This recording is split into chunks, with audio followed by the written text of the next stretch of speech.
It's gotten to the point that now the word God has become completely useless. It is outmoded, corrupted, bankrupt, and played out. What exactly is God? Different religions have different ideas of what God is and what his role is. In some cases, there are more than one God.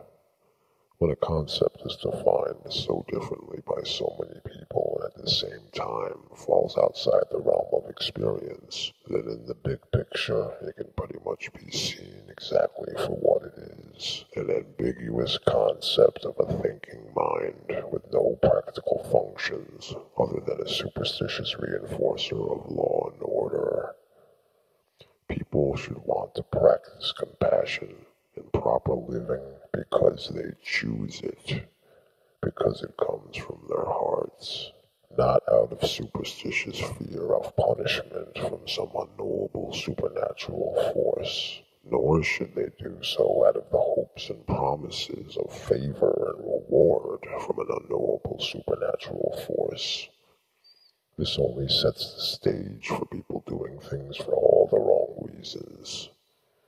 It also sets the stage for unnecessary and misplaced righteousness. This begins the battle of whose God is the true God, followed by my God authorizes me to kill anyone who doesn't believe or doesn't convert. If at any time a religion engages in this type of conduct, then it is completely safe to say that that religion is worthy to be outlawed, and all its scriptures, testaments, and holy books should be burned and reduced to ash. These theologies are too dangerous to be preserved simply for historical documentation, especially since they do not even represent a description of actual history. This is one of the reasons why they are so dangerous, enabling people to be impassioned and fanatical based on a belief in mythology, fairy tales, and fantastical stories. It would be one thing if people could recognize these stories for what they are. Then they could earn their proper place on the shelf of mythological history. But people can't recognize this, and hence they remain, to this day, very dangerous and harmful materials for mankind to handle. If it must be preserved, then at the very least it should be contained and access to it limited. Kind of like plutonium. What if people were allowed to have unlimited access to plutonium, free to use, discard, and throw it around as they choose? It would not be good. Then there are religious romantics who think they are being broad-minded and universal, with the idea that all religions are equally valuable, and that they are all but chapters in one grand book, and should all be equally appreciated. This, of course, doesn't make the least bit of sense, no more than categorizing all things capable of being eaten as good food. Is that what we should do? Include poisons, feces, toxins, venoms, fungus, rocks, and mud as things to be eaten simply because we are capable of swallowing them?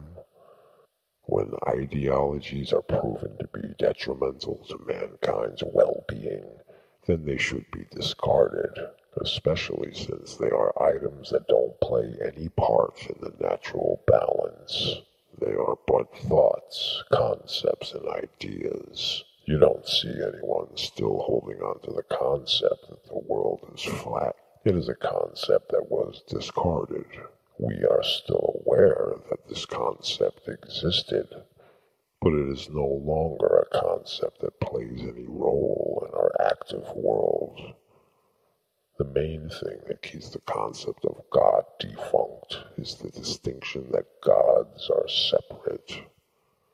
This is also why faith plays such a large role in the relationship with a separate God. For if we have absolutely no connection to God and no way to verify or interact with Him in an experiential way, then what else is there to punctuate a relationship with God other than faith. When we have faith, we are inadvertently admitting that we don't know anything, can't verify anything, and can't experience anything, and are just choosing to believe something for no viable reason, and hoping that this belief turns out to be in accordance with some higher order governed by some ambiguous, unknowable, supernatural, supreme being. And also hoping that our hope in this belief will somehow translate into something spiritual after we die. If this sounds ridiculous to you, that's because it is ridiculous. Now, when I say that people have no viable reason to believe, I don't mean that they have no reason, just not a reason based in anything substantial. There are reasons, but believing something because you were ordered to, guilt-tripped, threatened, offered reward, or raised to believe it are not very compelling reasons. It appeal to the lowest common denominator of intelligence. These are all the basic elements of a hustle, not to mention that beliefs as a whole are absolutely useless. At best, belief might be used for motivation, but even for motivational purposes, they are not the most efficient tool for the job. For often, when the truth turns out to be contrary to belief, it can have the opposite effect. And all in all, in the big picture, all beliefs are non-substantial, for all truths are temporary, relative, and subjective.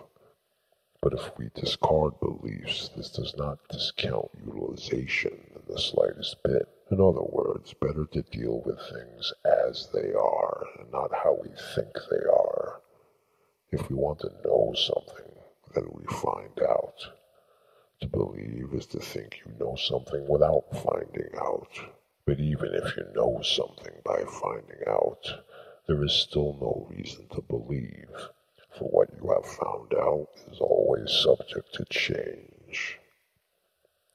And don't believe for a second in the New Age mumbo-jumbo of the magic and power of believing. This is a misdirection. Belief in something never creates anything. You could believe with all your might that you are going to win the lottery. See how much success you have. The truth that they don't want you to know is that it's not belief that creates possibilities, manifests benefits, and makes miracles happen, but the suspension of beliefs. So all the secret technique is about is using certain beliefs to suspend other beliefs that are holding you down. But all beliefs are equally solidifying cement.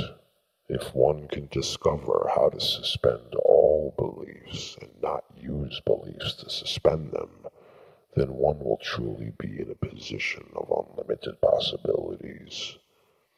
Belief is not how anything gets done in the universe. If you want to build a house, hope, faith, and belief will not get the job done. What gets the job done is knowing, experience, imagination, and action. The thinking mind can be incredibly useful in organizing and managing these affairs, but also can become a counterproductive burden when it starts forming attachments to beliefs. So getting back to gods, it's clear that belief in a separate God is dangerous, delusional, and definitely the mark of a spiritual newbie. So let's really explore this separate God, more specifically the God of Judaism, Christianity, and Islam. If you actually read the Torah, Bible, and the Quran, it becomes clear that this so-called loving, compassionate God of purity, divinity, and goodness is anything but. Quite contrary. This God is a hateful, jealous, controlling, tyrannical, egomaniacal, narcissistic megalomaniac that dishes out pain, death, and suffering like candy, condones slavery, tortures his creations, demands blood, sacrifice, war, and monetary donation in his honor, and refuses to lift a finger to heal or correct a world that is ultimately his responsibility. To call this God lazy, uncaring, or incompetent would be very lenient. A more accurate description would be pure evil, a fraud, an impostor, a vile, depraved, repugnant, demonic entity that only cares about being worshipped and obeyed. The most accurate and closest thing to a devil that could be recognized. A God of unconditional love? Since when? The love of this God is most definitely conditional. Only if you give up freedom, bow down, and worship him will he consider loving you. And even then, it all depends on his mood and whim. This is a God that, although being discriminating, bigoted, racist, and prejudiced, still doesn't give a damn about your conduct, deeds, or the content of your character. All that matters is your willingness to worship. And even if you are a good worshiper, only by his grace might you be given distinction. This is why serial killers can go to heaven and saints can get sent to hell. Yeah, heaven and hell, another sick joke of this twisted God. He will send you, based on his whim, to one of two polar opposite extremes, to be given nothing but pleasure or pain, forever and ever into eternity. Is it just me, or do both of these places sound like a punishment? A steady diet of just one thing would drive anyone mad. Yet with the absence of the opposite to make a contrast, eventually all these places translate into is a limbo. What is pleasure when all one knows is pleasure? What is pain when all one knows is pain? Without the contrast, pleasure and pain lose all distinction. So basically it doesn't matter if you go to heaven or hell. You are really all getting sent to one place, a prison cell of boredom. It is the ultimate mockery, but a fitting fate for those that reckon with evil. And evil is what this entity is. Just because evil masquerades as a god does not make it a god. If you want to dance with the devil, make deals with the devil, pray to the devil, or worship the devil, you will always turn out to be the loser. Just like a casino, the house always wins in the long run. This supremely evil God claims to be all-powerful, all-knowing, and the creator of mankind, and yet despite this claims to have given mankind free will. This is a lie and a further indication of this God's malevolence. If God knows everything in advance, then there really is no free will or choice, but only an illusion of such. God knows, even before he creates it, that he is creating a man that will go on to butcher children and then will die and go to hell. Does this sound like a well-intentioned God? A God that sends murderers, rapists, thieves, and pedophiles by his design, knowing full well what they are going to do, and then punishes these people for simply running as he programmed them. And the idea of actual free will means nothing when God already knows what you're going to choose. Wouldn't it be better to simply not create and unleash forces that would bring suffering to his children? And he could do that. That's another aspect of God that is glossed over. This is an all-powerful God we are talking about, right? If so, then he can do whatever he wants to do. He could create a world with no suffering. He could create a world where people still had free will, but where extreme punishment and suffering would not be the consequence of a bad choice. He could create a utopian paradise of peace and harmony, inhabited by loving people with no possibility of a fall from grace. The point is, he can do anything he wants, and yet he chooses to create people he knows are going to hell. He chooses to give the option of falling from grace, knowing full well there will be a fall from grace. He chooses to create all these circumstances, and yet somehow his creations are held accountable for it. And even though we are held accountable for it, there is no way for us to account for it anyway. In the end, it all still comes down to his mood, grace, and whim. And the only way you might sway God is through blind worship and obedience. Sorry, but a God such as this does not deserve homage, reverence, or respect.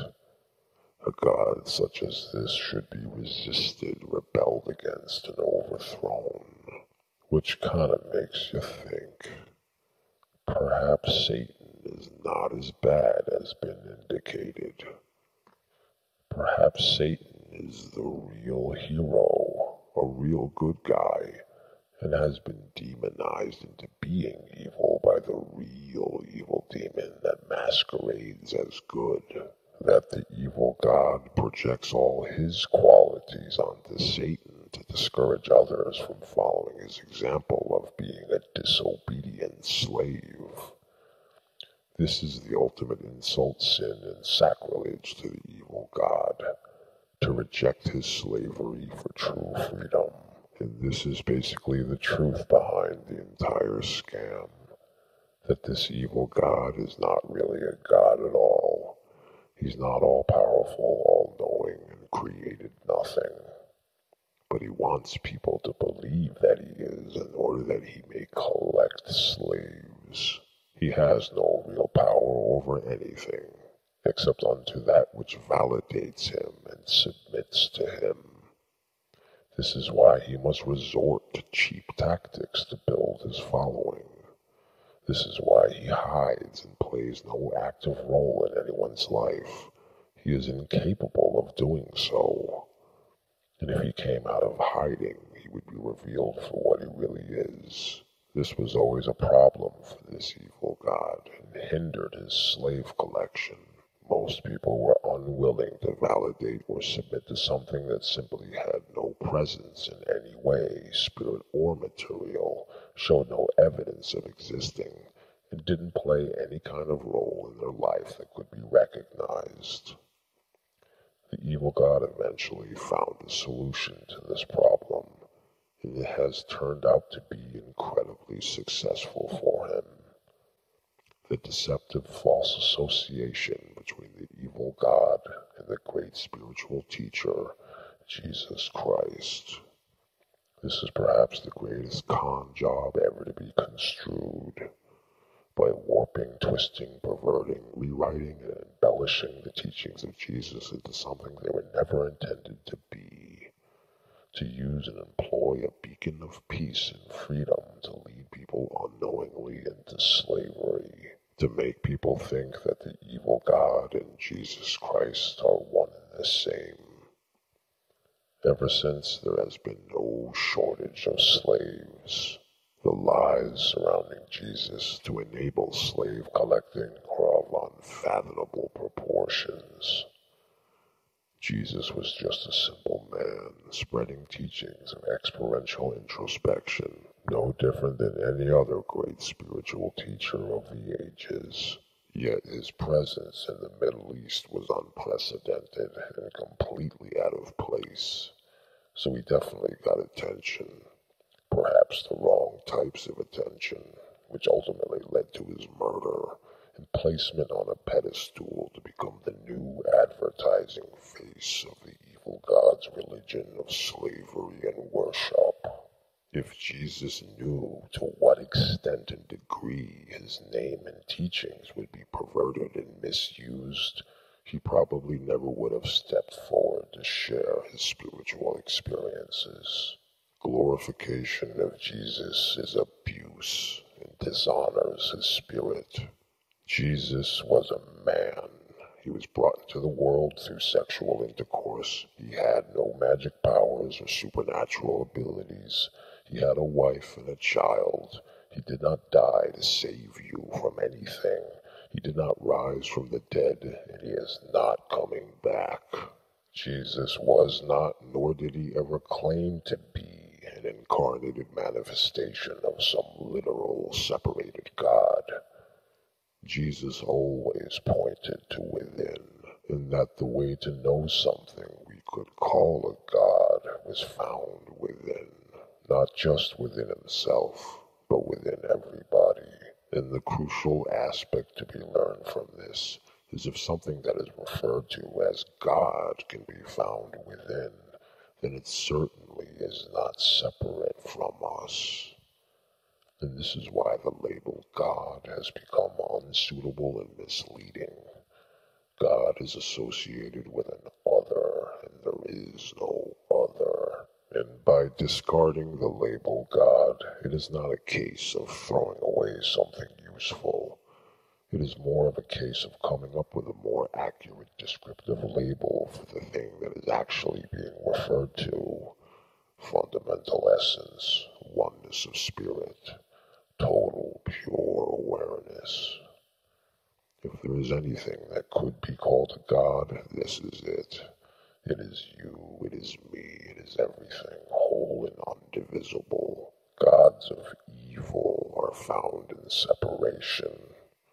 Just as the old adage indicates, the devil is in the details. It's good that people have begun to reject the concept of a separate God, and with this we can pretty much discard theism. For theism is only useful in reference to gods, and gods are really only a useful concept if they are referring to an entity of separation. But since the all-encompassing, ever-present force that produces all things is whole and non-separate, God is not the best suited title for this force. There is no such thing as God when all there is God.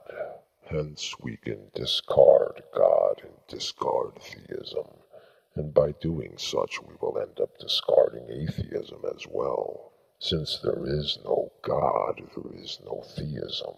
If there is no theism, then there's no need for a position opposed to something that doesn't exist in the first place. An anti-theist is a different matter. But still, why define yourself by being against someone else? Better to define ourselves by what we actually are. And since we are not the creation of a separate God, nor are we material objects, we can go ahead and discard atheism and theism as positions representing a philosophy of what we are. And while we are at it, we can go ahead and discard pantheism too. This may shock some people, since pantheism does come close to an accurate definition. But that's just it. It comes close to an accurate description, but still misses the mark. Pantheism can be misleading, and what people really need is clarity. The issue with pantheism is that it defines God as everything in the universe, and while it does give credence to the aspect of oneness, it can mislead people into identifying with the materials of the universe. The fundamental pure essence cannot be defined by anything in the universe, in small parts or as a whole. The fundamental essence is not material, energy, planets, systems, micro, macro, organic, inorganic, chemical, gas, molecular, biological, or made of atoms. It is not stars, solar systems, galaxies, or any law or phenomena of the universe. It's not even nature. Rather, total pure essence is what produces all these things. You are that which produces all things. You are not that which is produced, but that which produces it. You are not the dream, but that which is dreaming. You are not what is imagined, but that which imagines it. This is where pantheism goes awry. Fundamental essence or God is not the universe. universe. It is that which is imagining a universe. So let's do ourselves a favor and discard all forms of theism, monotheism, polytheism, pantheism, deism, autotheism, atheism. The issue can be summed up with two words: overcomplication and self-importance. When you have to sift through a mountain of mythology, metaphors, parables, and cryptic ideologies to arrive at a nugget of wisdom, it is a sign that the body of knowledge is unnecessarily convoluted. And it seems that it may be this way by design. The fact that so much importance and emphasis is placed on royalty, family lineages, caste systems, and master gurus gives you a clue as to why. If the primary goal and motivation is to be exalted, respected, put on a pedestal, and to master over people, then what better way than to keep spiritual students on a string, continually confused and in doubt, dependent and needy, reverent and awestruck? Then you need only to sustain this situation by spoon-feeding students tiny portions of knowledge that by design only leave them with more questions and confusion. After a while of this, the spiritual student will make the unfortunate false association that what's important in spirituality is the guru, master, guide, or teacher. This is a travesty of spirituality. And from this it becomes abundantly clear why the Buddha rejected his wealth, royalty, social standing, and lineage, left his home, and went to live among the poor, where he could develop his own philosophy based on his experience rather than attaching to a belief system from an ancient text or to the words spoken by some grand master guru. From this, what is known as Buddhism was born. Buddhism, the perennial philosophy that was never meant to be a religion, but unfortunately later went on to become one nevertheless. The Buddha cut all the fat out of Hinduism, kept the nuggets of wisdom, and revised the knowledge with wisdom from his own experience. Anything that the Buddha could not verify through his own inward exploration as a key aspect got discarded. So gurus, teachings, rituals, sacrifices, dogma, caste systems, mythology, and gods all went through the window and became replaced by what the Buddha discovered through his own introspective experiences. And through these inward journeys, the Buddha discovered for himself the true nature of his essence, total pure awareness.